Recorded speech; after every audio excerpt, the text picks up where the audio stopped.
Hello friends, आप सभी का स्वागत है।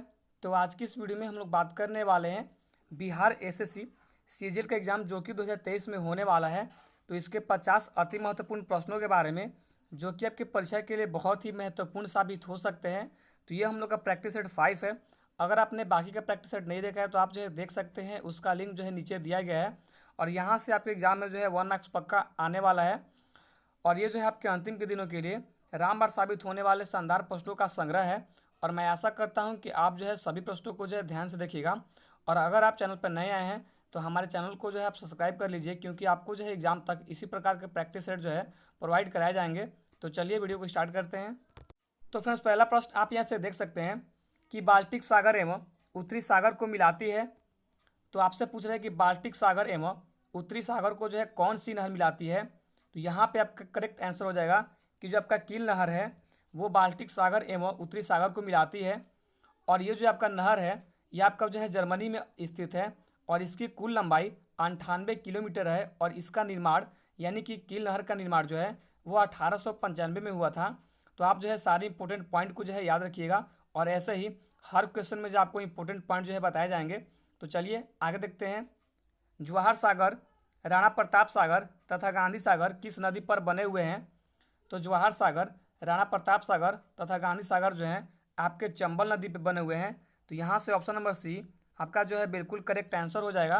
आगे देख सकते हैं, सलाल परियोजना स्थित है कहाँ पे। तो आप जो फ्रेंड्स सबसे पहले ये जान लीजिए कि सलाल परियोजना को हम लोग जो है Salal hydro electric power station के रूप में जानते हैं। और यह जो है आपके केंद्र शासित प्रदेश जम्मू और कश्मीर में आपका जो है स्थित है। तो यहाँ से जो आपका सही उत्तर हो जाएगा कि सलाल परियोजना जम्मू और कश्मीर में स्थित है। आगे देख सकते हैं कि थाल घाट और भोर घाट निम्न में से किस तट पर स्थित है। आपको बताना है कि थाल घाट एवं भोर घाट किस तट पर स्थित है।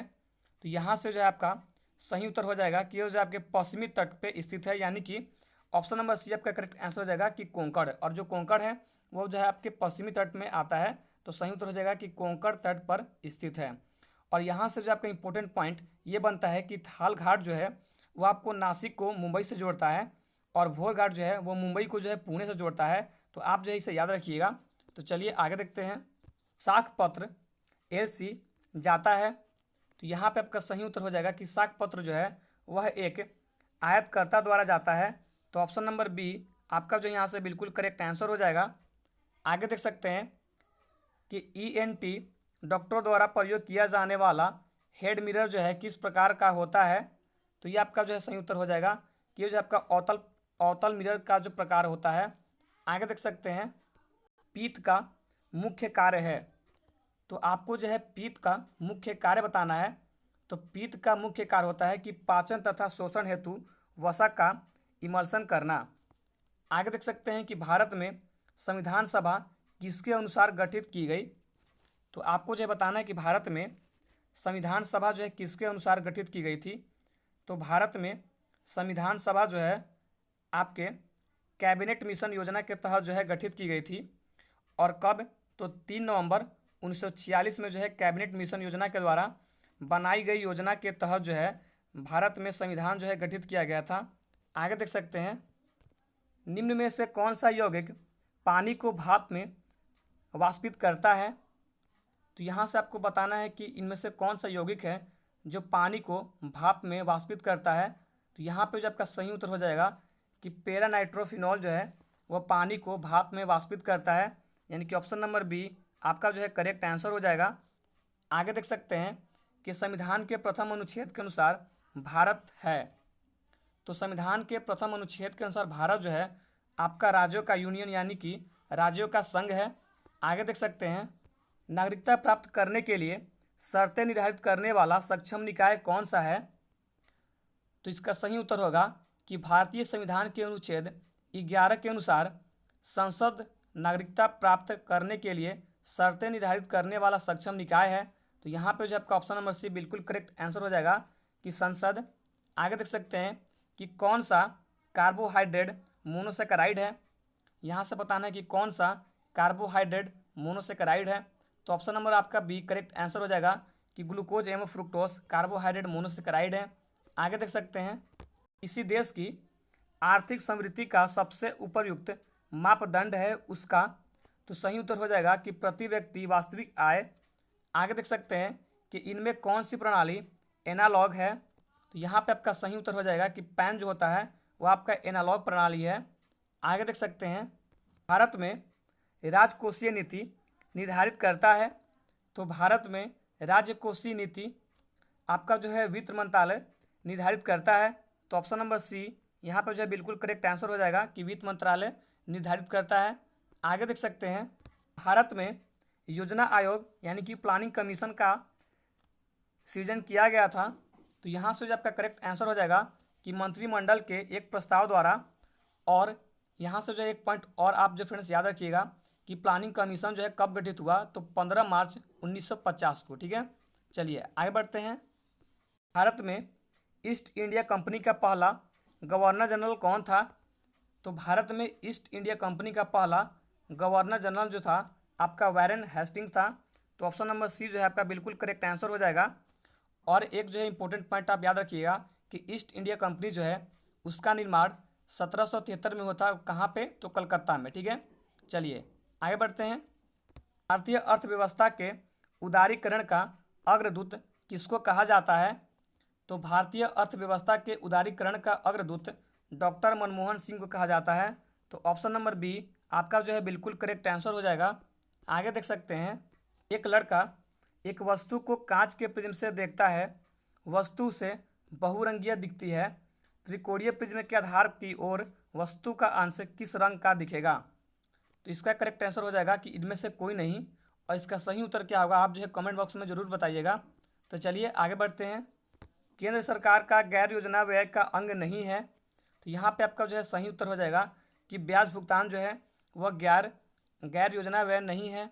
आगे देख सकते हैं निम्नलिखित में से किसके द्वारा बंगाल में इस्तमरारी बंदोबस्त यानी कि परमानेंट सेटलमेंट लागू किया गया था, तो इसका सही उत्तर हो जाएगा कि 1793 में बंगाल के लॉर्ड कॉर्नवालिस के द्वारा जो है लागू किया गया था, यानी कि ऑप्शन नंबर ए जो है आपका बिल्कुल करेक्ट आंसर हो जाएगा। आगे देख सकते हैं एक संशोधन द्वारा समावेशित भारतीय संविधान का अनुच्छेद 243 निम्नलिखित में से किस विषय से संबंधित है, तो यहाँ पे आपका जो है सही उत्तर हो जाएगा कि पंचायती राज व्यवस्था से संबंधित है। आगे देख सकते हैं अरुणा आसफ अली को कहाँ भारतीय राष्ट्रीय कांग्रेस ध्वज फहराने के लिए याद किया जाता है, तो इसका सही उत्तर हो जाएगा कि 1942 के भारत छोड़ो आंदोलन के दौरान बॉम्बे में ग्वालियर टैंक पर राष्ट्रीय कांग्रेस ध्वज लहराने वाली पहली महिला के रूप में याद किया जाता है। तो यहाँ पे जो है आपका option number D correct answer हो जाएगा कि भारत छोड़ो आंदोलन के दौरान। ठीक है, चलिए आगे बढ़ते हैं। मृणालिनी साराभाई का हाल ही में निधन हो गया, वे कौन थी, तो यहाँ पे जो ऑप्शन नंबर सी आपका करेक्ट आंसर हो जाएगा कि शास्त्रीय नृत्यांगना थी। आगे देख सकते हैं कि वास्को डी गामा भारत कब आया था, तो वास्को डी गामा 1948 ईस्वी में जो है भारत आया था। आगे देख सकते हैं मई 2019 तक अभिनेता राज बब्बर जो है किस राजनीतिक दल से जुड़े हैं, तो आपका जो है option number B correct answer हो जाएगा कि भारतीय राष्ट्रीय कांग्रेस दल से जुड़े हैं। आगे देख सकते हैं सतत ऊर्जा समाधान के क्षेत्र में योगदान के लिए किसने चौथा कार्नोट पुरस्कार 2018 प्राप्त किया था, तो यहाँ पे जो ऑप्शन नंबर डी आपका बिल्कुल करेक्ट आंसर हो जाएगा कि पीयूष गोयल ने जो है चौथा कार्नोट पुरस्कार 2018 में प्राप्त किया था। आगे देख सकते हैं कि मध्य की अवधि भारतीय इतिहास में दिल्ली सल्तनत के काल के नाम से जानी जाती है, तो सही उत्तर हो जाएगा कि 1206 ईस्वी और 1526 ईस्वी के मध्य की अवधि भारतीय इतिहास में दिल्ली सल्तनत के काल के नाम से जानी जाती है, यानी कि ऑप्शन नंबर ए जो आपका बिल्कुल करेक्ट आंसर हो जाएगा। आगे देख सकते हैं कि महीर भोज कहाँ के शासक थे, तो महीर भोज प्रतिहार के शासक थे, यानी कि ऑप्शन नंबर सी जो आपका बिल्कुल करेक्ट आंसर हो जाएगा। आगे देख सकते हैं 1978 में संशोधन ने संपत्ति के अधिग्रहण, उस पर नियंत्रण और बेचने को मौलिक अधिकारों से हटा दिया है, तो यहाँ पे जो ऑप्शन नंबर सी आपका बिल्कुल करेक्ट आंसर हो जाएगा कि 1978 में 44वें संशोधन ने संपत्ति के अधिग्रहण, उस पर नियंत्रण और बेचने को मौलिक अधिकारों से हटा दिया है। आगे देख सकते हैं गत विजेता ने 2019 में 50वीं रणजी ट्रॉफी खिताब जीता। तो यहाँ पे जो option number D correct answer हो जाएगा कि विदर्भ ने जो है जीता है। आगे देख सकते हैं, निम्नलिखित में से किस आर्थिक क्रियाकलाप गतिविधि में भारत के अधिकांश लोगों का नियोजन होता है यानी कि रोजगार मिलता है। तो ऑप्शन नंबर सी आपका करेक्ट आंसर हो जाएगा कि कृषि में जो है भारत के अधिक लोगों का रोजगार मिलता है। आगे देख सकते हैं, बगलियार बांध किस नदी पर बना है। तो बगलिहार बांध आपके जो है चेनाब नदी पे बना है। तो ऑप्शन नंबर ए आपका जो है बिल्कुल करेक्ट आंसर हो जाएगा। आगे देख सकते हैं, राज तरंगिनी पुरस्कार के लेखक कौन है। तो राज तरंगिनी पुरस्कार के लेखक कलहंड जी हैं। तो ऑप्शन नंबर बी आपका जो है बिल्कुल करेक्ट आंसर हो जाएगा। आगे देख सकते हैं कि भारतीय संविधान के किस भाग में केंद्र राज्य संबंध उल्लेखित हैं। तो भारतीय संविधान के भाग 9 में अनुच्छेद 245 से 255 में जो है केंद्रीय राज्य संबंध जो है उल्लेखित हैं।